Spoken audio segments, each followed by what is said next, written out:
ओम नमः सिद्धेभ्याय जय श्री ओम नमः सिद्धेभ्याय जय श्री ओम नमः सिद्धेभ्याय। मंगलम भगवान वीरो मंगलम गौतमो गणी मंगलम कुंद कुंदाद्यो जैन धर्मोस्तु मंगलम। सर्वमंगल मांगल्यम सर्व कल्याण कारकम प्रधानम सर्वधर्माणां जैनम जयतु शासनम। जैनम जयतु शासनम। नमः समय साराय स्वानुभूत्या चकाशते चित स्वभावाय भावाय सर्वभावांतरच्छिदे। अध्यात्म अमृत कलश का सर्व विशुद्ध ज्ञान अधिकार हम लोग पढ़ रहे हैं, जिसमें आत्मा की जो विशुद्ध दशाएं हैं उनका वर्णन चल रहा है। और ये भी बताया जा रहा है कि वैसी शुद्ध आत्मा शक्ति रूप से सदा काल जीवों के अंदर में विद्यमान है। चाहे वो निगोदिया की पर्याय हो या कोई अन्य पर्याय हो, सभी पर्यायों में आत्मा का जो स्वाभाविक स्वरूप है वो निरंतर बना रहता है। और जिस तरह से मूर्तिकार किसी बड़ी चट्टान में मूर्ति का स्वरूप देख करके समझ जाता है इसमें जो मूर्ति बनेगी उसकी सारी संभावनाएं उसे दिखाई देती हैं, उसमें कहाँ सिर बनेगा कहाँ हाथ बनेगा आदि सब उसको एक झलक देखने से ही सब उसको उसकी परिज्ञान में ज्ञान में आ जाता है। तो ठीक उसी प्रकार से जो सम्यक दृष्टि जीव होते हैं उनको आत्मा का वो स्वरूप ज्ञात होता है, तो मेरे अंदर ही है, कोई नई चीज नहीं है। जैसे वो मूर्तिकार के लिए उसमें विद्यमान जो मूर्ति उसको दिखाई देती है, भले ही उसने अभी उसको फालतू पत्थर निकाल करके उसको उस शेप में नहीं लाया है कि सब लोगों को दिखाई पड़े, लेकिन उसके ज्ञान में तो वैसा ही दिखाई देता है। ठीक उसी प्रकार से जितनी ज्ञानी आत्माएं हैं उनको आत्मा के दर्शन उसी स्वरूप में हो जाते हैं जैसे मूर्तिकार को होता है। और वो अपने ज्ञान के प्रभाव से अपने उस परम स्वरूप को पर्याय में प्राप्त करने का प्रयास प्रारंभ कर देता है जिसके फलस्वरूप कालांतर में उसे शुद्ध रूप में आत्मा का की प्राप्ति होती है। तो अपन उसकी बात कर रहे हैं। इसमें 3-4 पेज जो है तो पुस्तक में नहीं है, तो मैं पढ़ के सुना रहा हूँ। और कुछ थोड़ा सा ध्यान से सुनना पड़ेगा क्योंकि वो इसमें शेयरिंग वाले पेजेस में नहीं है, 3-4 पेज है, तो मैं पढ़ के सुनाता तो सब ये स्थिति जो बनती है हूँ। हाँ वो चतुर्थ गुण स्थान में जीव के आने के बाद ही बनती है। हाँ, चतुर्भुज स्थान में उसको आत्मा का पूरा स्वरूप ज्ञात हो जाता है। और न केवल ज्ञात होता है समय ज्ञान के द्वारा, बल्कि श्रद्धान के द्वारा उसे विश्वास भी हो जाता है कि यही मेरा सच्चा स्वरूप है। ये कहने का मतलब ये है कि चतुर्थ गुण स्थान से पहले हाँ जो मिथ्यादर्शी जीव हैं हाँ। और जो दूसरे तीसरे गुण स्थान में जो आने की चेष्टा कर रहे हैं हम्म। उनको उनको मूर्तिकार की जैसे उनको आत्मा का थोड़ा बहुत तो आभास हो जाता है कि भाई आत्मा कैसी होती है, कि नहीं होता है कुछ भी। हाँ हाँ बिल्कुल, देखो दूसरी दूसरे तीसरे गुण स्थान की बात तो अपन अभी इसलिए नहीं करेंगे क्योंकि ये गुण स्थान तो नीचे गिरते समय जीव के पड़ते हैं। चौथे गुण स्थान से जब वो नीचे आता है ठीक है। तब वो तीसरे दूसरे गुण स्थान आते हैं। लेकिन हाँ, पहला गुण स्थान में जो आप बता रहे हैं कि अब पहले गुण स्थान में भी जो है अनादि के अनंत अनंत किस्म के जीव हैं। कितनी सारी उसकी कोटियां हैं पहले गुण स्थान में, अपन ने इस बात की बहुत चर्चा की है। तो फुटपाथ पे पड़ा रहने वाला भी व्यक्ति भी मिथ्या दृष्टि जीव है, मंदिर में जाने वाला भी मिथ्या दृष्टि जीव है, शास्त्र का स्वाध्याय करने वाला भी मिथ्या दृष्टि है, लेकिन सबकी कैटेगरी अलग अलग है। ये वही कैटेगरी की बात कर रहा हूँ कि जैसे जो विद्वान हुए हैं जिनको शास्त्रों का ज्ञान है जी। और जो उनको अध्यात्म का पूरा ज्ञान है मगर सम्यक दृष्टि नहीं हो पाए हैं, हाँ तो ऐसे जीवों को भी आत्मा का प्रारूप प्रारूप कह रहा हूँ, आत्मा के दर्शन नहीं होते हैं, हाँ प्रारूप हाँ को हाँ मालूम पड़ हाँ, जाता बिल्कुल पड़ जाते हैं। आप और हमको नहीं है क्या? है। वही बता रहा हूँ मैं 100%। हाँ। जब हम और आपको ही है तो वो जिन व्यक्तियों की आप बात कर रहे हो उनका भी परिष्कृत ज्ञान है, हम्म। तो उस ज्ञान में अवश्य उसकी झलक मिलती है, इसीलिए वो सम्यक सन्मुख है। हाँ, सम्यक सन्मुख है, मैं उसी की बात कर रहा हूँ जो सम्यक सन्मुख जो जीव हैं उनको मूर्तिकार की तरह ही आत्मा का आवाज तो हो जाता है कि भाई इसमें कुछ न कुछ तो है, तभी तो हाँ, उसका उसके अंदर श्रद्धान बढ़ता है। बिल्कुल बिल्कुल मैं बिल्कुल सम्यक रहता। दृष्टि तो क्या विरोधाभास आएगा? सम्यक दृष्टि तो है, निपट धारण नहीं किया है उन्होंने, बाकी सम्यक दृष्टि तो है, ऐसी बात तो नहीं है। नहीं नहीं, वो उनकी बात कर रहे हैं जो सम्यक दृष्टि नहीं हुए हैं, लेकिन जिनका प्रयास निरंतर चल रहा है, जिनकी कैटेगरी सम्यक सन्मुख बताई ना टोडरमल जी ने। मैं सम्यक दृष्टि की बात नहीं कर रहा हूँ आरटी जैन साहब, मैं बात कर रहा हूँ जो सम्यक सन्मुख हैं, जो सम्यक दृष्टि होने की का पुरुषार्थ कर रहे हैं। हाँ, बिल्कुल होता है। आप देखो कि जब हम लोग भी जब स्वाध्याय करते हैं तो अपन को भी उसका बहुमान किंचित आए बिना रहता नहीं। बिल्कुल सही कह रहे हैं। हाँ, उनका बहुमान आता है, उस आत्मा के दर्शन जो है भले ही इनडायरेक्टली होता है, लेकिन अवश्य ही सम्यक दृष्टि के ये लक्षण हैं, होने वाले सम्यक दृष्टि के लक्षण हैं। तो मैं आपको ये सर्व विशुद्ध ज्ञानाधिकार में कल अपन ने जो मूर्तिकार का जो प्रसंग चल रहा था वहां चलते हैं, जिसमें उस चेले ने एक प्रश्न किया था कि आप जो है मूर्तिकार तो मूर्ति बनाता है, और आप बोल रहे हो कि मूर्तिकार को पहले से ही वो मूर्ति दिखाई देती है, ऐसे कैसे हो सकता है? तो वो उनका प्रश्न का उत्तर आज हम दोबारा पढ़ेंगे। तो ये प्रश्न तो इसमें है, बताता हूँ आपको।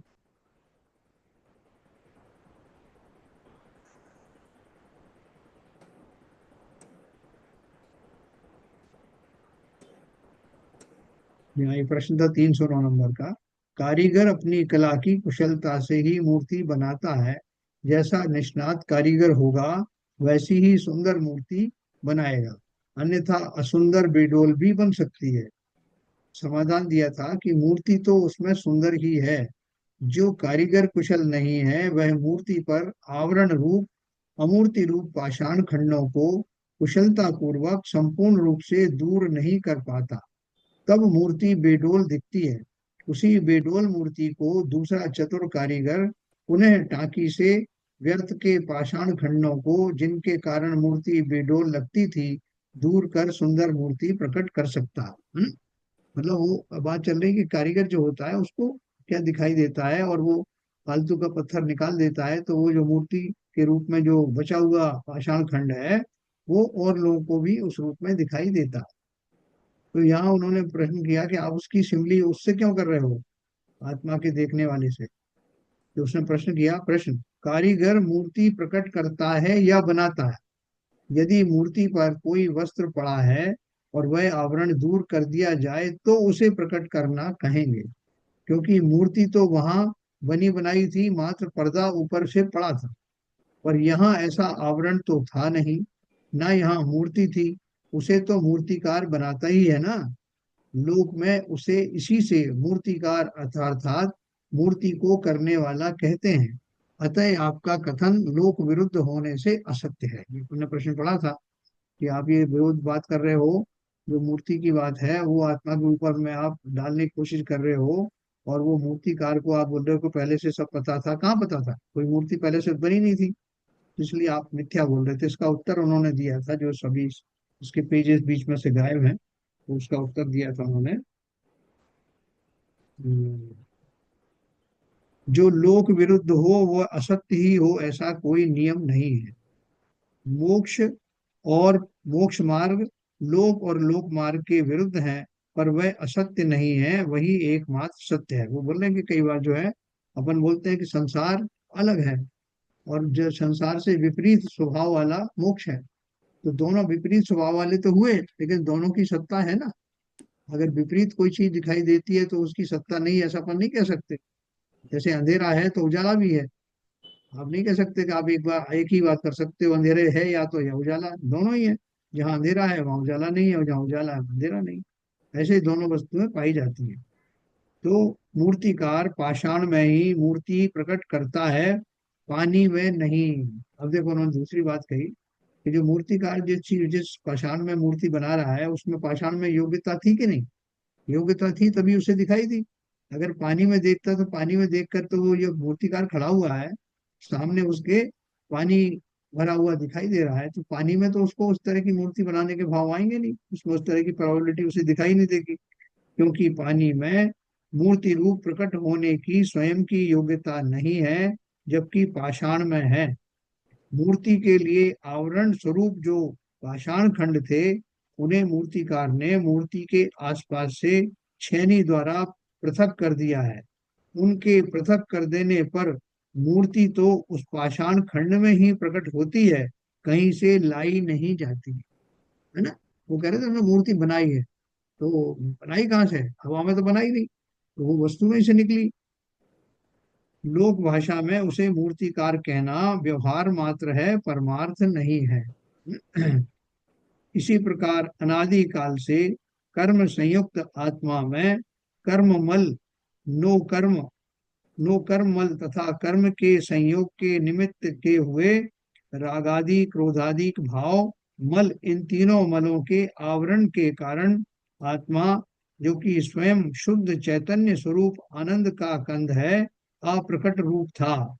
जब ज्ञानी उन मलों को दूर करता है तो वह स्वयं अपने स्वरूप में प्रकट हो जाती है। देखो, वो बोल रहे हैं जिस तरह से मूर्तिकार जो है वो पत्थर के फालतू पोर्शंस को हटा देता है छेनी से, और वो मूर्ति शेप में आ जाती है, प्रकट हो जाती है। उसी प्रकार से अनादि काल से आत्मा कैसी थी? कर्म से संयुक्त थी। कर्म मल नो कर्म मल यानी शरीर आदि तथा कर्म के संयोग से निमित्त से हुए रागादि क्रोधादि भावमल, इन तीनों मलों के आवरण के कारण आत्मा, जो कि स्वयं शुद्ध चैतन्य स्वरूप है, वो अप्रकट रूप था। वो प्रकट नहीं हो पाया था इन अशुद्धियों के कारण। जब ज्ञानी जन उन मलों को दूर करता है तो वह स्वयं अपने स्वरूप में प्रकट हो जाती है ना। तो इससे हम भी मूर्तिकार की तरह हैं। और वो मूर्ति निकलेगी कहाँ से?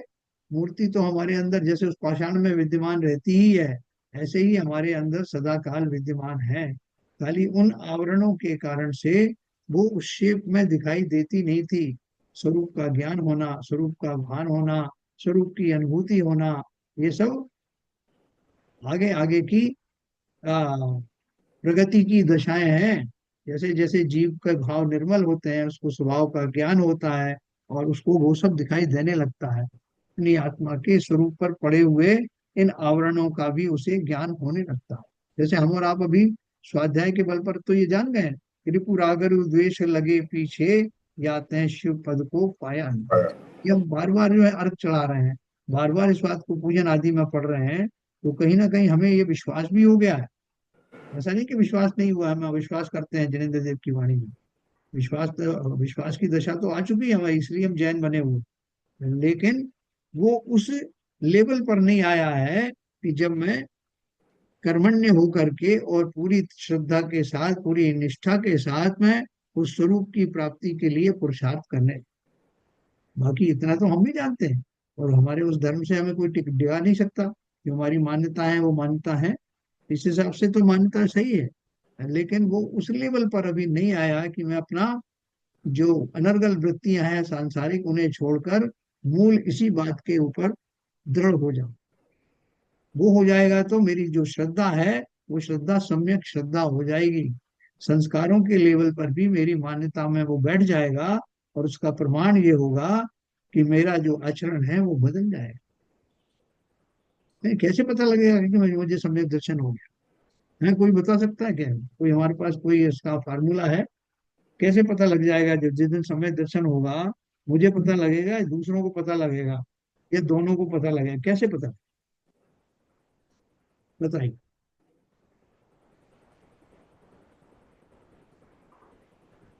ये अपना जो स्वभाव है उसमें ही परिवर्तन आएगा। तो दूसरों से मोह करने की जो प्रवृत्ति है, उससे बिल्कुल विपरीत भाव पैदा होंगे। अच्छा नहीं लगेगा उनसे मोह करना, परिग्रह करना, ये सब चीजों से निवृत्ति मिलेगी। तो जब ऐसा रिपल्सिव भाव पैदा होंगे तो ये सम्यक दृष्टि होने की पुष्टि करते हैं। हम्म। आत्मा में समता भाव आ जाएगा। हाँ। द्वेष भाव नहीं होगा, कभी क्रोध के करने की प्रवृत्ति पैदा नहीं होगी। जो कुछ भी होता है वो अपना कर्मों का उदय समझ के उसको समता भाव से उसको निष्पादन करेगा। तो ये सब उसके जो क्रियाकलाप होंगे व्यवहार के रूप से, वही उसको प्रदर्शित करेंगे कि भाई सम्यक दृष्टि होने के ये लक्षण है। ठीक है। हाँ, शरण जी बताओ।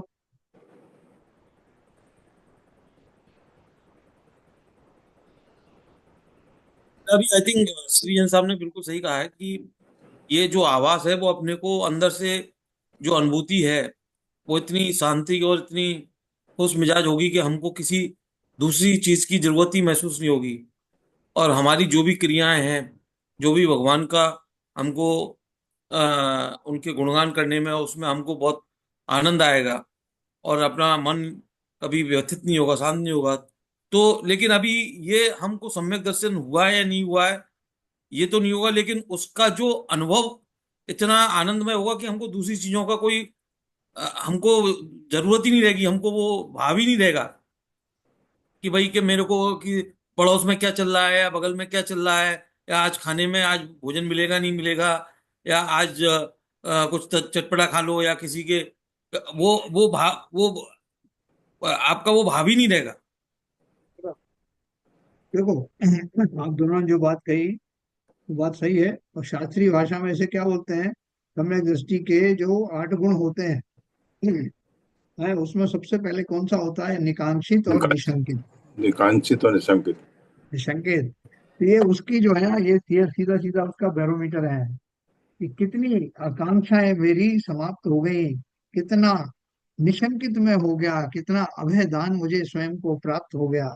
मुझे अब संसार में जीने मरने का किसी दोनों ही आ, पक्षों में किसी तरह का कोई भाव आता नहीं। मरने की हो ना कि जीने की हो ना इच्छा, मरने की हो ना वांछा, ऐसा एक तो बीच का भाव आ गया। क्योंकि मरण का स्वरूप मुझे समझ में आ गया कि मरण अर्थात देह का परिवर्तन होना, उसमें मैं मरा कहाँ।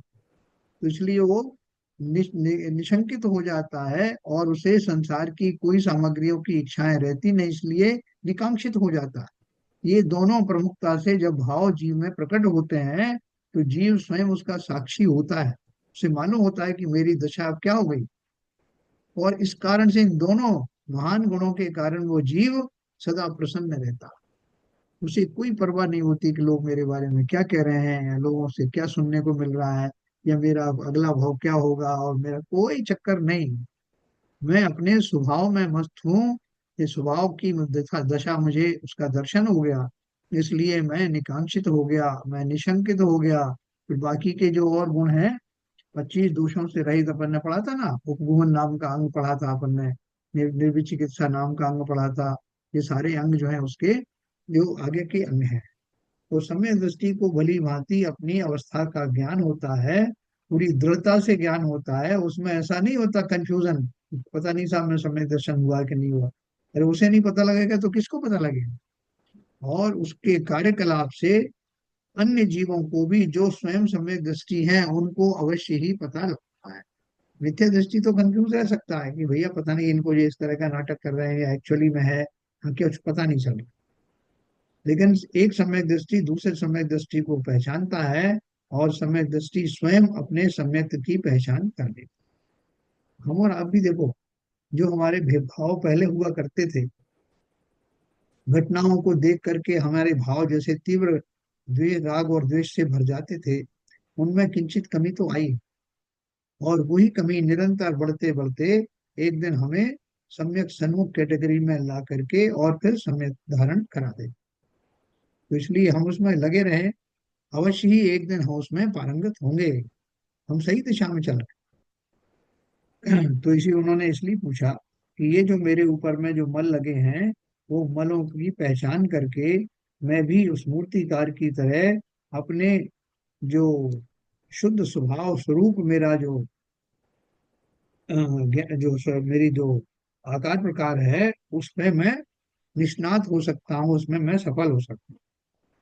उनके पृथक कर देने पर मूर्ति तो उस भाषा, हाँ, लोक भाषा में से मूर्तिकार कहते हैं। इसी प्रकार अनादि काल में कर्म संयुक्त आत्मा में कर्ममल, नो कर्ममल तथा कर्म के संयोग के निमित्त से होने वाले रागादि क्रोधादि भावमल, इन तीनों मलों के आवरण के कारण आत्मा, जो कि स्वयं शुद्ध चैतन्य आनंद का कंद है, अप्रकट रूप था। जब ज्ञानी उन मलों को दूर करता है तो वह स्वयं अपने स्वरूप में प्रकट हो जाती है। इसी का नाम सम्यक दर्शन। पर का कर्तापना वस्तु का स्वभाव ही नहीं है, यही दिखाते हैं। मैं किसी वस्तु को परिणमाता नहीं, परिणमाता सकता भी नहीं।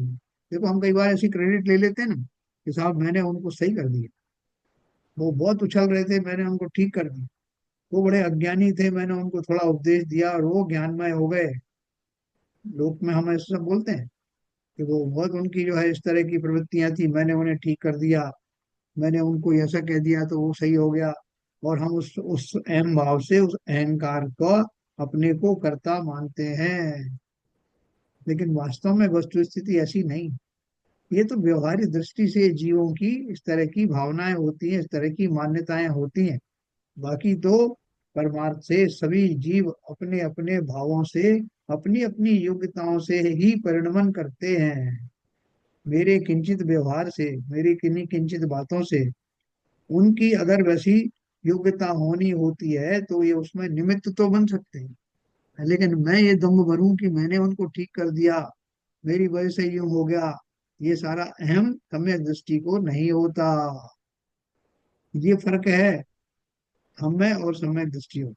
हम बात बात में बहुत सारी चीजों का श्रेय ले लेते हैं और दूसरों को श्रेय दे देते हैं, उन्होंने मेरा ये किया, उन्होंने मेरा यूं बिगाड़ कर दिया, आज अगर वो मेरा बिगाड़ नहीं करते तो मेरा ये हो जाता, है ना। और हम दूसरे पॉजिटिव साइड में भी बोलते हैं कि आज जो कुछ हूं मैं उनके कारण हूँ, उन्होंने मुझे ये सब बनाया।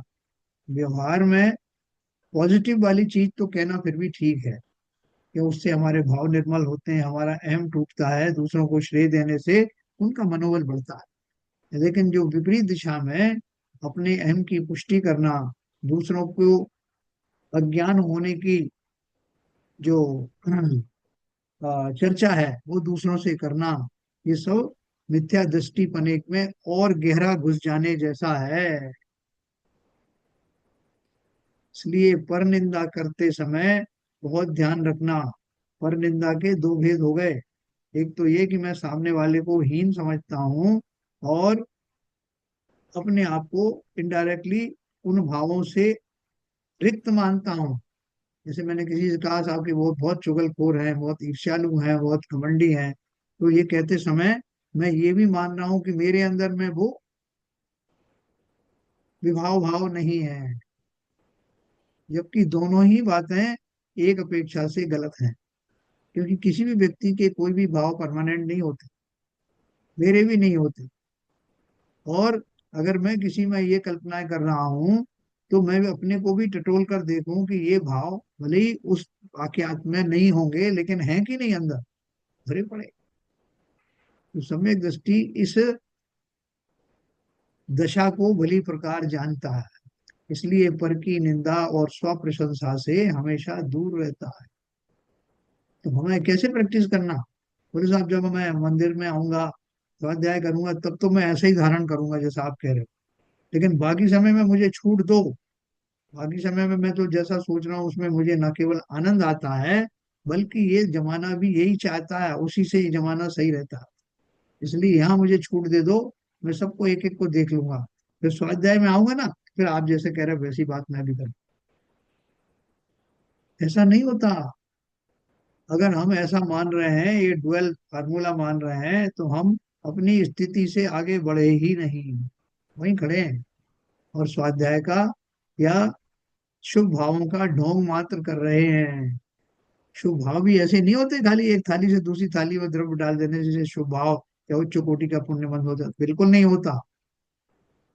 इसलिए उन भावों को पहचानो, उन क्रियाओं को जानो, जो हम प्रतिदिन इतना समय दे करके उन भावों को संयोजित करने का हमें मौका मिलता है, उसको यूं ही व्यर्थ मत गंवा देना। नहीं, अभी तो ऐसा लगता है कि यदि ठीक। दूसरे कोई हमारे प्रति मतलब द्वेष भाव से लिख के कोई लिखता करता या बात करता है, तो अभी हमको ऐसा लगने लगा है कि मतलब कि उसकी बातों से, मतलब उसके स्वभाव से हम उलझ जाएं और हमारा मन अप्रसन्न हो जाए, तो फिर क्या मतलब है? बराबर। क्योंकि उसके मन पे या उसके व्यवहार पे या उसकी जो भाषा पे हमारा तो कोई कंट्रोल नहीं है। तो और उस पर कंट्रोल नहीं है और उस पर ही हम दुखित और कुपित हो जाएं, तो ये अब हमको बहुत क्लियर पता लगने लगा है। और मतलब हो सकता है कि एक दो क्षण के लिए हमको ऐसा बुरा लग जाए, लेकिन फिर बाद में वो हमको ध्यान में आना बहुत जरूरी है कि ये हमारा स्वभाव नहीं है, वो उसका स्वभाव है, वो कर रहा है। बराबर, हाँ। बिल्कुल सही कह रहे हो आप। मैंने आपको बताया था एक बार कि हमारे एक वरिष्ठ कलीग थे, तो वो अपने ऑफिस में आके सुबह सुबह बैठते थे अच्छे मूड में आके, और बड़ा उनका इम्पल्सिव टाइप का मूड था। कोई आया और उसने कुछ बात करी जो उनको नहीं सूट करी या उनके फिलॉसफी के हिसाब से नहीं थी, तो एकदम उनका मूड खराब हो जाता। फिर थोड़ी देर में कोई आया तो उसको बता देते हैं कि ये आया था, ये मुझे इस तरह की कुछ बात करके गया, मेरा मूड खराब हो गया। फिर थोड़े दो तीन गैप के बाद में फिर कोई आया, उसने अच्छी बात करके गया, तो बोले अब मेरा मूड थोड़ा ठीक हो गया। तो मैंने उनको समझाया, मैंने कहा आप ये बताओ कि हमारा रिमोट कंट्रोल दूसरों के पास है क्या, कि हम जैसा चाहें वैसा ही दूसरा सामने वाला कहे, जैसा हम सोचें वैसा ही वो सोचे, अन्यथा हमारा मूड खराब हो जाए। तो मेरा रिमोट कंट्रोल दूसरों के हाथ में है, मैं स्वयं प्रसन्न रहना चाहूं तो नहीं रह सकता। और संसार इसी का नाम है, संसार में ऐसे ऐसा कभी होता नहीं कि जैसा हम चाहें वैसा ही हो। तो इसलिए मैंने वही पूजन में लिखा ना कि अपने लिए संसार दूजा कोई रच पाया नहीं, है ना। इसलिए क्या करना, जो है सो है, उसी में एडजस्ट करना है, और मैं प्रसन्न रहूं सदा। कोई शत्रु तो हमेशा यही चाहते हैं, गाली आदमी गाली किस लिए देता है, आपका मूड खराब करने के लिए, आपकी दशा बिगाड़ने के लिए। और अगर मैं अपनी दशा बिगाड़ लूं कि साहब इन्होंने गाली दी है, तो मेरा कंट्रोल दूसरे के हाथ में है। यही बहुत चतुराई है, हम उस चतुराई से बहुत दूर रहते हैं। स्वाध्याय के काल में और मंदिर जाने के काल में हम किसी तरह से उनसे बचे रहते हैं, लेकिन हमारी श्रद्धा जरा भी बदली नहीं। हम अभी भी यही मानते हैं कि दूसरे मुझे बदल सकते हैं, मेरा बुरा कर सकते हैं, मैं भी दूसरों का बुरा भला कर सकता हूँ। इस तंत्र से निकलना होगा। बहुत से लोग ये निकलने का, कहते हैं बहुत से लोग ये कहते हैं कि हमारे के साथ मेरा बेटा ऐसा निकल गया और मेरा बेटा मेरे साथ में ऐसा करता है, और मेरा बेटा होके ऐसा करता है। अरे, हाँ, जब आपके कर्मों के संयोग से ही तो आपके घर में परिवार में जन्म लिया है, यस, और उसके स्वभाव के हिसाब से ही आपसे हिसाब किताब हो रहा है। तो बिल्कुल आप इसमें बिल्कुल। आप बुरा भला मानने से मतलब इसमें बेटा और कि मतलब आप किसी से कंपेयर करोगे, साहब उसका बेटा बड़ा आज्ञाकारी है, बड़ी बात सुनता है, और मेरा बेटा तो मानता ही नहीं है मेरी बात, बेटा ये तो बात। तो ये तो आपके ये आपको, चलो आपको उस समय क्षणिक गुस्सा आ गया या आपको क्रोध भी आ गया, लेकिन आपको बाद में मन में ये, आपको यदि शास्त्र सुना है तो ये ध्यान में करना होगा कि हमारे जो भी माता पिता है, जो भी हमारे परिवार है, वो सहयोग से मिले हैं, वो अपने कर्मों के सहयोग से हिसाब किताब करने के लिए मिले हैं। तो अभी इसका क्या तरीका लगाएं सीवीएन साहब, कि ये जो मेरे भाव जो शास्त्रों के पठन पाठन के समय में उभर करके आते हैं, वो भाव मेरे बाकी के जीवन में जो अपनी लौकिक व्यवहार है उसमें भी किंचित बने रहें, उसके लिए मुझे क्या करना चाहिए। उसके लिए पुरुषार्थ करना चाहिए, चिंतन करना चाहिए। और ये जो हम स्वाध्याय से सुनते आए हैं, उसमें जो भी सुनते हैं तो उसका जो भी प्रारूप है, किसी न किसी तरह से वो हमारे सबकॉन्शियस माइंड में जा रहा है। हाँ, और सबकॉन्शियस माइंड में जब जा रहा है तो ऐसी स्थिति बनती है, तो किंचित रूप से वो रिपल्सन आता है और वो भाव प्रकट होते हैं। ऐसा नहीं होना चाहिए। मगर फिर भी क्या कहते हैं, अपने विवेक के ऊपर इतना कंट्रोल ना रहने के बाद बावजूद भी हम उसमें उलझ जाते हैं। हाँ। मगर ये दिशा निर्देश तो जरूर आता है, सामने स्थिति तो जरूर खड़ी होती है, क्योंकि इतना दिनों से स्वाध्याय करके हम इस चीज़ों को विवेचन कर रहे हैं, और ये चीज़ें हमारी अभी कई सालों से सबकॉन्शियस माइंड में जा रही हैं, तो उससे थोड़ा बहुत तो फर्क पड़ा है सब। हाँ, देखो इसमें थोड़ा सा और ज्यादा फर्क डालने के लिए अपन को क्या करना है, कि जब जो जो घटनाएं पहले होती थी वो अभी भी हो रही हैं। क्योंकि किसी को संसार में ये तो है नहीं कि साहब अब ये ज्ञानी हो गए इसलिए इनको सताना नहीं है, इनसे कोई बात नहीं करना, दुर्व्यवहार नहीं, वो तो अपने हिसाब से करेंगे, और उसके पीछे मेरे कर्म का जो चक्र है वो है।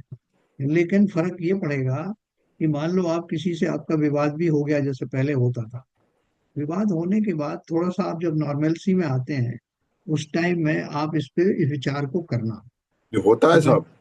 कि मैं करना कहाँ नहीं हूँ है, सच में। वो अपने आप हाँ, ही होता है। अपने बिल्कुल आप सही। होता है वो चीजें सामने स्क्रीन पे अपने आप रिवाइव होके सामने आती हैं। और जब ये रियलाइज होता है कि ऐसा नहीं होना चाहिए था, तो उसको करेक्टिव एक्शन लेने के लिए फिर प्रयास भी किया जाता है, ऐसी बात नहीं है। हाँ, अपना तो अहंकार जो कोई किंचित आ जाता है बीच में, जब हमारे क्रोध के वशीभूत होते तब बोलते तू जानता नहीं मैं कौन हूँ, मैंने क्या किया, मैं मेरा कितना क्वालिफिकेशन, तेरा क्या है। ये सब बात करने के बाद जब जीव शांत होता है तो उसे ध्यान आता है कि भैया इसमें ये जो लौकिक अचीवमेंट है इसमें क्या बड़ी बात है। नहीं, ये भाव तो मैं बिल्कुल आते ही नहीं है सर। ये जो अचीवमेंट वाले भाव तो सब खत्म हो गए। अब तो जो स्थिति बनती है वो कर्म सिद्धांत सामने आके खड़ा होके बता देता है कि वही जो कुछ हो रहा है वो तुम्हारे वो कर्मों की वजह से हो रहा है, तुम इसमें हाँ, विचलित और व्यथित क्यों हो रहे हो। हाँ, इम्पल्सिव आके तो जब चीजें खड़ी हो जाती हैं, मगर बाद में तो उसका चिंतन जरूर होता है, ऐसी बात नहीं है। बराबर। तो वो कह रहे हैं जब ज्ञानी उन मलों को दूर करता है तो वो स्वयं अपने स्वरूप में प्रकट हो जाती है। कौन प्रकट हो जाती है? आत्मा। आत्मा। पर का कर्तापना वस्तु स्वभाव ही नहीं है यह दिखाते हैं। पर का शेयर कर्तापना शेयर कर दीजिए। वो वाला आ नहीं रहा है अभी, जो मैं पढ़ रहा हूँ लाइन, ठीक है, ठीक है, इसलिए ठीक है, मैंने सुना। हाँ। ठीक।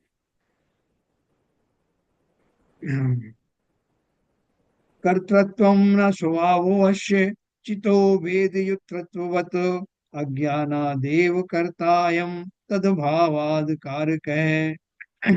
चैतन्य स्वरूप इस आत्मा को पर पदार्थ के कर्तादीपने का स्वभाव से ही अभाव है। जैसे पर के भोक्तापने का अभाव है, अज्ञान से ही मैं करता हूँ, ऐसी मान्यता अज्ञान मिटकर ज्ञान भाव होने पर यह स्पष्ट हो जाता है कि वह पर का करता नहीं है। देखो जो बात मैंने आप सभी कहा ना, कि जब जैसे ही मैं थोड़ा सामान्य होता हूँ, क्रोध के वशीभूत होकर मैंने किसी को बहुत कुछ कह दिया या बहुत कुछ अपने पूरा आंदोलित हो गया, तो जब थोड़ा सा शांत होता हूँ तब क्या होता है, ऐसा ऐसी मान्यता कि मैं किसी का कुछ कर सकता हूँ या कोई मेरा कुछ कर सकता है, अज्ञान मिटकर ज्ञान भाव होने पर यह स्पष्ट हो जाता है कि वह पर का करता नहीं। अपन लोग फिर बाद में कहने लगते हैं ना, झगड़ा हुआ सब कुछ हुआ, बोले भैया मैं भी कहाँ फंस गया था वास्तव में, तो कौन किसका करता है, मेरे ही भाव खोटे होने के कारण मैं उस अज्ञान अवस्था में चला गया और मैं आकुलता से होके गुजरा। बाकी तो ना वो मेरे करता है ना मैं उनका करता हूँ। ऐसा भाव जो पहले आता था बहुत कम समय के लिए, उस भाव का की फ्रीक्वेंसी बढ़ा देना, उसकी एम्पलीट्यूड बढ़ा देना, उसको ज्यादा देर तक इसी बात को सोचना, तो वो मेरे संस्कार दृढ़ होने लगेंगे और दूसरों के प्रति उस घटना में होने वाले मेरे खोटे भाव, उनके कारण जो बंधन हुए हैं वो ढीले पड़ने लगेंगे, उनमें संक्रमण होगा। जितनी तेजी से मैंने वो कर्म बांधे थे ना, अभी किसी से मेरा विवाद हो गया उस समय, जो कर्म जो मैंने बांधे, और इस चिंतन के द्वारा उनमें तुरंत प्रभाव से अनुभाग में स्थिति में कमी हो जाएगी। इसलिए हर घटना के बाद में ये करना शुरू कर, उसमें अपना बड़प्पन नहीं रखना, उसमें अपनी गहराई करना कि मैं कहाँ उलझ गया, मैं इतना जानता था, पर दूसरा तो भाई उसकी गारंटी नहीं ले सकते, तो उसको जितना ज्ञान था उस हिसाब से किया, लेकिन मैं, मुझे तो सुधरना चाहिए ना, मैंने ऐसे ऐसे भाव क्यों कहे। जितनी देर हम इसकी फ्रीक्वेंसी बढ़ाएंगे उतना उतना हमारे संस्कार दृढ़ होंगे इस मान्यता के लिए, पर मेरा करता नहीं, ना ही मैं पर का करता। तो चैतन्य से ये पता, जब तक इस जीव के मिथ्यात्व कर्म के उदय में विपरीत ज्ञान या अज्ञान है, तब तक ही यह अपने को पर द्रव्य का तथा उसकी पर्यायों का कर्ता मानता है। उसकी यह मान्यता वस्तु तत्व के विपरीत है, अतः काल्पनिक है, असत्य है। अपन तो बहुत बातें सुनाते हैं कि भाई साहब मेरा मुंह मत खुलवाओ, आपने मेरा क्या क्या किया है, मेरे खिलाफ कहाँ कहाँ आपने क्या क्या बोला है, सब मैंने रिकॉर्ड कर लिया। और जो कुछ हम अनर्गल हम कर सकते हैं वो सब वमन करते हैं, लेकिन अगर इस सिद्धांत का पालन करें तो भैया मेरे कर्मों की दशा ऐसी थी, उनके कारण प्रकृति में ये सब भेजे गए दूत हैं, जिनके माध्यम से वो प्रतिकूलताएं मुझ तक आई हैं। प्रकृति कोई व्यक्ति थोड़ी है कि जो आकर के मुझे डांट लगाएगा और कुछ कहेगा। इन्हीं लोगों के माध्यम से, प्रकृति के बहुत बड़े हाथ है ना, जैसे कानून के हाथ लंबे होते हैं, उन प्रकृति के दूतों के माध्यम से वो प्रतिकूलताएं मुझ तक पहुंचती हैं। कोई मेरा अपमान कर जाता है, कोई मेरी वस्तु का हरण करके ले जाता है, कोई किसी तरह का गाली गलौज कर जाता है, तो ये सब प्रकृति प्रदत्त दूतों द्वारा ये चीजें अपनाई गई हैं। तो मुझे क्या करना है? मैं इस रहस्य को जान जाऊं कि संसार में ये जो कुछ आ रहे हैं, कोई बेटा बन के आ रहा है, कोई पत्नी बन के आ रहा है, कोई मित्र बन के आ रहा है, कोई शत्रु बन करके आ रहा है, ये सारे मेरे विभिन्न कर्मों का उदय फल मुझे देने के लिए आ रहे हैं। अपनी अपनी फॉर्म में आ रहे हैं, जिस फॉर्म में मुझे मिलना चाहिए वो प्रसाद वैसा ही मिल रहा है। तो क्या करूं? इस रहस्य को पहचान करके और भगवान जी को नमस्कार करो कि प्रभु, ये सब फल जो है मेरे ही किए हुए हैं, इनका किसी का कोई कसूर ही नहीं है। ऐसा मानते ही मेरे अंदर की कलुषताएं धूमिल होने लगे, मेरे अंदर में वो अनाकुल स्वभाव पनपने लगेगा, और मेरे इस बदले हुए स्वभाव से उन जीवों का भी मन बदलने लगेगा, इसमें कोई संशय नहीं। तो आप बोलोगे कि साहब, कोई बोले आपके साहब वो अभी इनका इतना बुरा व्यवहार चल रहा है तो अचानक से ऐसा भाव अच्छा कैसे हो गया? बोले अरे यार, मैंने उनको खूब सुनाया इसलिए हो गया, और क्या है? नहीं तो इतने सालों से आपने देखा क्या कि मैंने उनको खूब अच्छे से, जब वाक युद्ध में हरा दिया, इसमें हरा दिया उनको, मैंने ऐसा कहा तब वो ठीक हुए। तो उससे मैंने क्या किया? मैंने उस सिद्धांत को, उस खोटे सिद्धांत को पुष्ट किया जिसमें मैं मानता था कि एक द्रव्य दूसरे द्रव्य का कर्ता होता। तो मैंने क्या किया? फिर मैं मिथ्यात्व के गहरे जाल में फंस गया।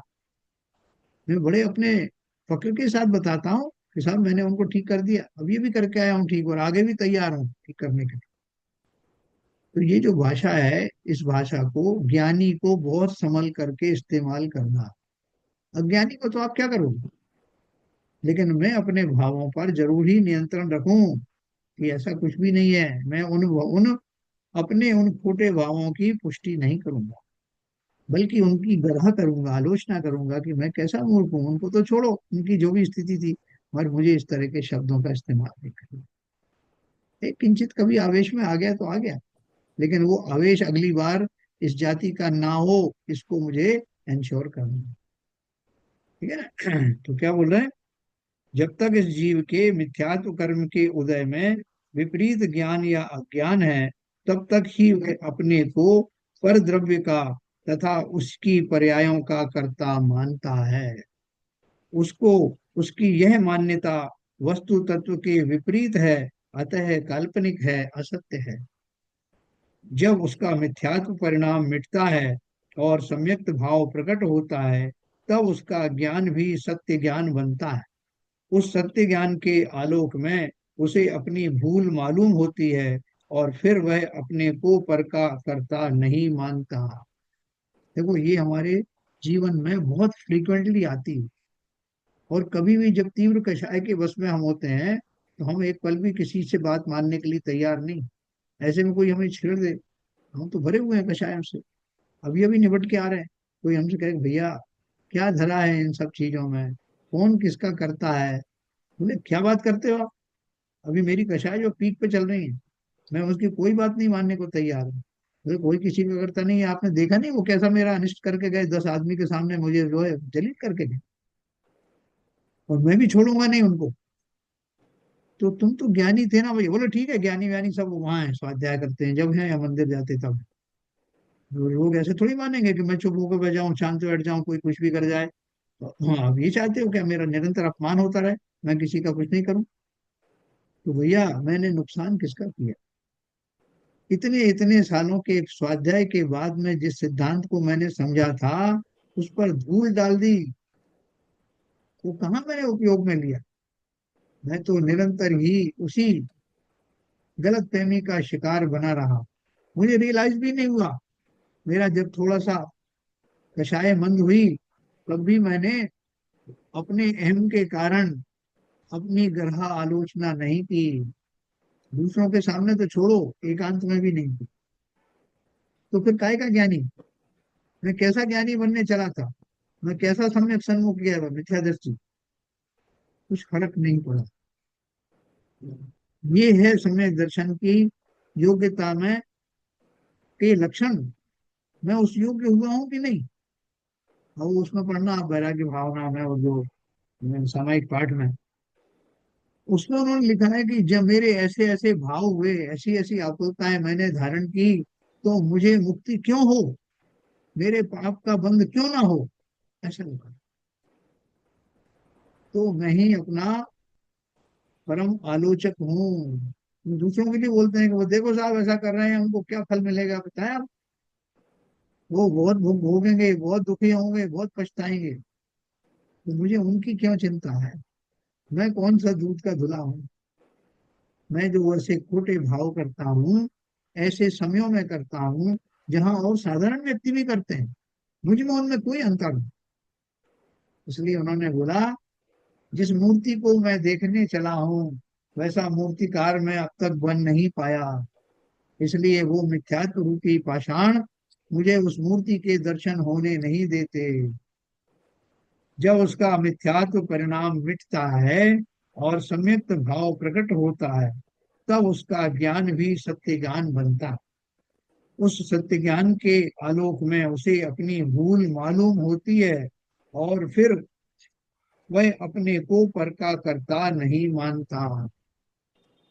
आप देखो, बहुत सारे जीव आज भी ऐसे हैं जो सम्यक दृष्टि नहीं है, लेकिन आप उनसे बात करो, आप कोई घटना के बारे में उनसे बात करो, तो भाई साहब देख रहे हो आप आजकल क्या हो रहा है, लोग कैसे कैसी बातें करते हैं, लोगों को ये नहीं आता, लोगों को वो नहीं आता, लोग ढंग से पूजा नहीं करते, लोग कषाय भाव रखते हैं, कोई ये करता है वो करता है। हम उनसे उम्मीद कर रहे होते हैं कि वो हमारी इस बात की पुष्टि करे, लेकिन वो जीव ना तो बहुत स्वाध्यायी है, ना निरंतर रेगुलर मंदिर आने वाले हैं, लेकिन उनके भाव देखो। उन्होंने हमारी बात को बहुत गंभीरता से नहीं लिया। उन्होंने कहा, अरे साहब ठीक है साहब, प्रभु की माया, सब जिसको जैसा है तो है, अपन क्यों परेशान हो, तो कह के चलते बने। उन्होंने क्या संदेश दिया हमको, कि हमसे तो वो अच्छे हैं जिन्होंने, जो इसकी गहराई में भी नहीं गए और उसकी गहराई में भी नहीं गए, उन्होंने उन सब बातों को बहुत हल्के में लिया कि संसार का यही स्वरूप है। इसलिए आवश्यक नहीं कि जो बहुत ग्रंथों का अध्ययन करते हैं या बहुत पूजा पाठ करते हैं, उनके भाव ऐसे परिष्कृत होंगे, और जो नहीं करते उनके एकदम खोटे भाव होंगे, आवश्यक नहीं।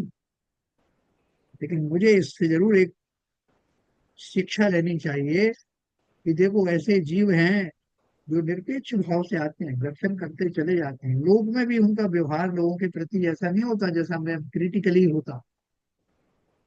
हमें वो सबसे आगे निकलना है, अपने स्वाध्याय रूपी कला का अनुपम लाभ लेना है, और उसका लक्षण है मेरी आकुलता में आने वाली कमी। वही इस बात का सूचक है कि मैं कितना आगे बढ़ा। उस सत्य ज्ञान के आलोक में उसे अपनी भूल मालूम होती है, और फिर वह अपने को ऊपर का करता नहीं मानता। तो प्रश्न आया, वो हमारी विनम्रता भी इसीलिए आती। तो कोई मेरी बहुत तारीफ करता है तो मैं बहुत विनम्र होकर भाव बात करता हूँ।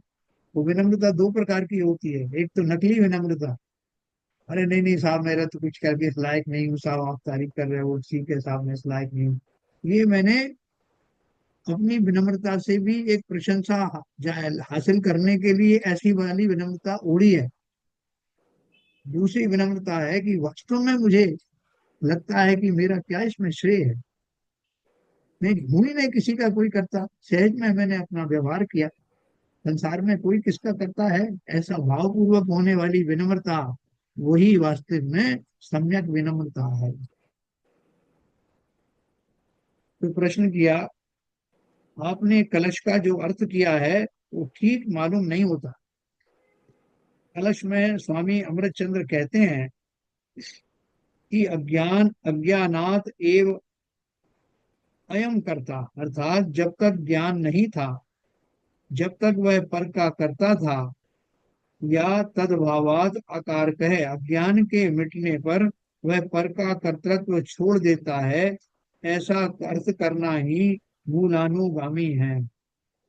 वो बोल रहे हैं क्या आपने अर्थ किया है कि अमृतचंद स्वामी तो कह रहे हैं कि जब तक ज्ञान नहीं था तब तक वह पर का करता था। मानने की बात नहीं है, था ही नहीं। तो क्या उसने अर्थ निकाला चेले ने कि उन्होंने अमृतचंद जी का अर्थ क्या निकाला बात का, कि जब तक ज्ञान नहीं था तब तक वह पर का करता था, अज्ञान के मिटने पर वह पर का कर्तृत्व छोड़ देता है, ऐसा अर्थ करना चाहिए था। है? तो उसका उन्होंने समाधान दिया, ऐसा नहीं है। इन शब्दों का शब्दार्थ इस प्रकार का भी लगाया जा सकता है, तथापि ग्रंथ का यह अभिप्राय नहीं है। अभिमतार्थ और शब्दार्थ में भेद भी होता है। वो क्या बोल रहे थे, अज्ञानी था जब तक वो परका करता था, परका करता तो कभी नहीं होगा, चाहे वो अज्ञानी रहे चाहे ज्ञानी रहे, क्योंकि मुख्य ये तो द्रव्य का स्वभाव है। ये एक द्रव्य दूसरे द्रव्य का कर्ता होता ही नहीं। मैं ज्ञानी रहूं या अज्ञानी रहूं, ये जो नियम है, सिद्धांत है, वो बदलने वाला नहीं है। क्या फर्क पड़ा था, अज्ञानी ऐसा मानता है कि मैं कर्ता करता हूँ, ऊपर मेरा कर्ता, और ज्ञानी होने के बाद में उसको उसकी दशा बदल जाती है और वो सिद्धांत के अनुसार में सोचने लगता है। फिर उन्होंने एक प्रश्न किया, यह कैसे जाना कि अभिमतार्थ शब्दार्थों से भिन्न है, खुलासा करिए। हाँ, जब हम कोई श्लोक का जो है वो अर्थ वगैरह करते हैं ना, तो शब्दों का एक अलग अर्थ होता है, अन्वयार्थ जो होता है, और उसके भाव अलग होते हैं। इसीलिए तो ये टीकाएं चलती हैं कि आचार्य ने क्या कहा, संस्कृत में, मूल संस्कृत की गाथा में या प्राकृत भाषा में उन्होंने क्या शब्द इस्तेमाल किए और उनका भावार्थ क्या था। समाधान है, यह कलश के पूर्वार्ध से संबंध जोड़ने पर जाना जाता है। पूर्वार्थ में स्पष्ट निर्देश है कि पर कर्तृत्व और भोक्तृत्व दोनों ही आत्मा के स्वभाव नहीं है। जब स्वभाव नहीं है तब वह कर्ता भोक्ता यथार्थ में भी नहीं है ना। पर कर्तृत्व और भोक्तृत्व, मैं पर का करता हूँ और पर का भोगता हूँ। पर का भोगता हूँ क्या मैं, वो भले ही साहब आपने बोल दिया कि मैं पर का करता नहीं हूँ, लेकिन जो वस्तुएं हैं संसार में मौजूद हैं उनका मैं भोगी तो हो सकता हूँ, उनको मैं भोगता हूँ। इसमें आपको क्या ऑब्जेक्शन है बताओ। जितने खाद्य पदार्थ हैं, संसार के पंचेंद्रियों के विषय हैं, मैं उनका भोग तो करता ही हूँ ना, भले ही मैंने उनका करता नहीं हूँ। इस बारे में आपका क्या कहना है, भोगता हूँ कि नहीं? भोगता तो हो ही नहीं, न करता हूँ हाँ, न भोगता हूँ। वो आत्मा अपन खा रहे हैं ना आत्मा इतना थोड़ी सारा भोज। आत्मा थोड़ी भोगती है। यही तो स्वपर का भेद है। हाँ, क्योंकि मैं आत्मद्रव्य हूँ, आपने सही कहा। पहले तो ये नक्की करो कि मैं कौन सा द्रव्य हूँ। मैं अगर पुद्गल द्रव्य हूँ तब तो मैं कह सकता हूँ कि पुद्गल ने पुद्गल को ही भोगा, लेकिन जो द्रव्य मैं हूं ही नहीं उसका क्या भोग करना। सवाल ही नहीं। और भोगना भी क्या होता है कि वो वस्तु वैसी बन जाए, तन्मय हो जाए तो उसका भोगना हुआ, वैसा होता नहीं। इसलिए पर कर्तृत्व और भोक्तृत्व दोनों ही आत्मा के स्वभाव नहीं है। जब स्वभाव नहीं है तब वह कर्ता भोक्ता यथार्थ में नहीं। उन्होंने एक प्रश्न किया, निश्चय स्वभाव दृष्टि से पर का कर्ता भोक्ता भले ही ना हो, पर व्यवहार की अपेक्षा अथवा संसारी अवस्था में विभावमय होने से उस अवस्था में तो पर का कर्ता है ही। जैसे मैंने आपको कहा ना कि भाई निश्चय की बात अलग है, व्यवहार की बात अलग है, ऐसा मान करके हम बोले। जैसे आप जब स्वाध्याय वगैरह में आप पूछते हो तब तो मैं करता नहीं हूँ, पूजन पाठ आदि करता हूँ तब भी मैं करता नहीं हूँ, लेकिन बाकी का जो समय बचता है उन सब में मैं करता भी हूँ भोगता भी हूँ। ऐसा कह सकते हैं क्या? उन्होंने क्या बोला? मिथ्या दृष्टि होंगे तो कह सकते हैं। निश्चय स्वभाव दृष्टि से पर का कर्ता भोक्ता भले ही ना हो, प्रश्नकर्ता बोल रहा, पर व्यवहार की अपेक्षा अथवा संसारी अवस्था में विभाव में होने से उस अवस्था में तो पर का करता है ही। है, मैं अपने बेटे को डांट के बोलता हूँ कि नालायक, मैंने तुझे इतना पढ़ाया लिखाया है, पैरों पे खड़ा किया, तुझे इस योग्य बनाया, तू मेरा जरा भी एहसान नहीं मान। है, पत्नी को भी बोलता हूँ कि तुम्हें ये धन आदि जो सब मिल रहा है, ये सब सामग्री मिल रही है, इसका कौन सृजन करता है? ये सब मेरा है, मेरे द्वारा किया गया है। तो पत्नी समझाती है कि आप तो इतना शास्त्र पढ़ते हो, कौन किसका करता है, ये आपको अहम भाव क्यों आ गया? तो मैं इसको डांट देता हूँ कि देखो, ये सब शास्त्रीय भाषा है, ये वहीं तक है सीमित, यहाँ तो तुम्हें नहीं दिखाई देता। तुम बताओ, ये सब आजीविका कमाने वाला, ये सब करने वाला, तुम्हारे बच्चों को पालने वाला कौन है? तो व्यवहार की बात करो ना, तभी मुझे वो आदर मिलेगा। तो यही उसका प्रश्न है, बोले। तो हम सबका यही आंसर है जो चेला से आता है।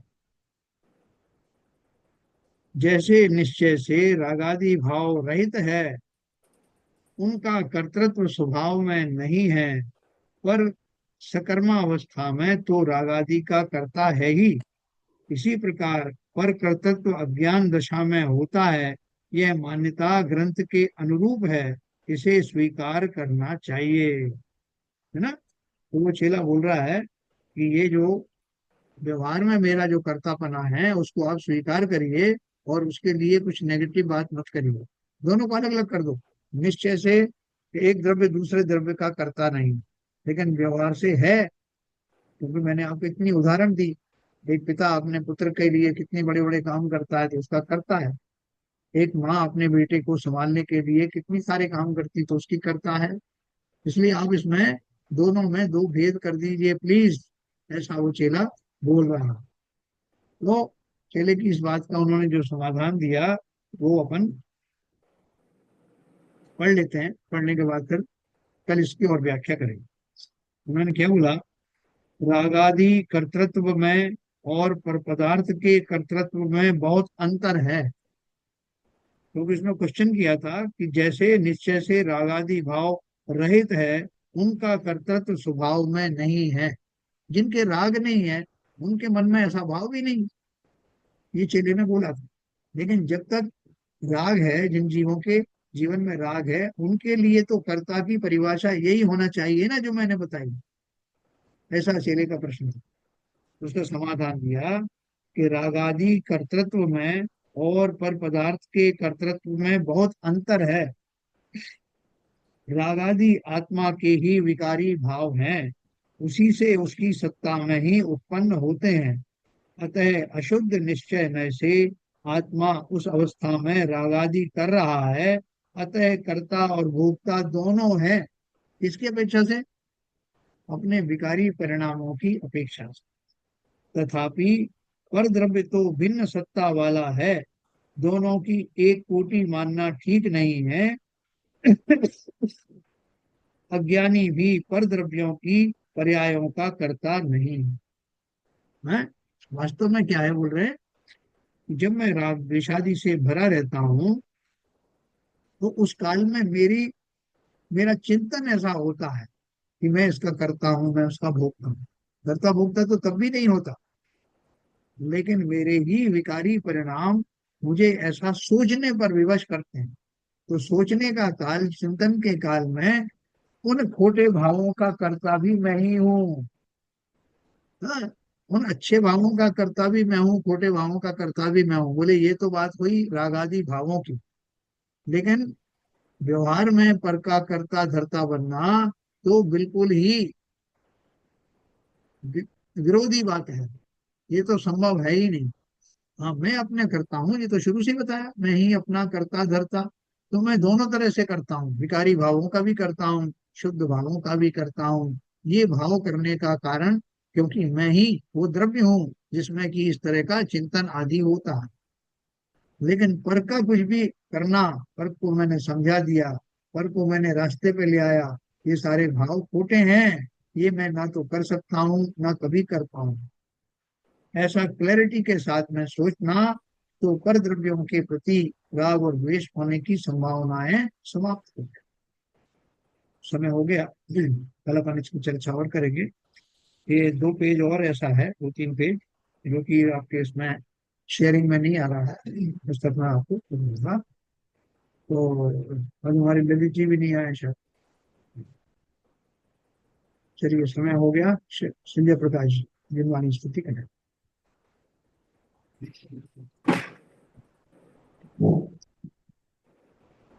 विद्या विनाश बेको, ज्ञान के प्रकाश बेको, आपा पर विवास बेको, भानु से बखानी है। चौद्र बेचान बेको, बंदे विधिवान बेको, सुपरि प्रचान बेको, परमे प्रमाणी है। अनुभव बताए बेको, जीव के जताए बेको, कहूँ न सताए बेको, भव्य उरियानी है। जहाँ तहाँ तार बेको, पार के उतार बेको, सुख विस्तार बेको, यही जिन्हें वाणी है। हे जिनवाणी भारती, तो जपो दिन रहे, जो तेरी शरणा गए तो पावे सुख है।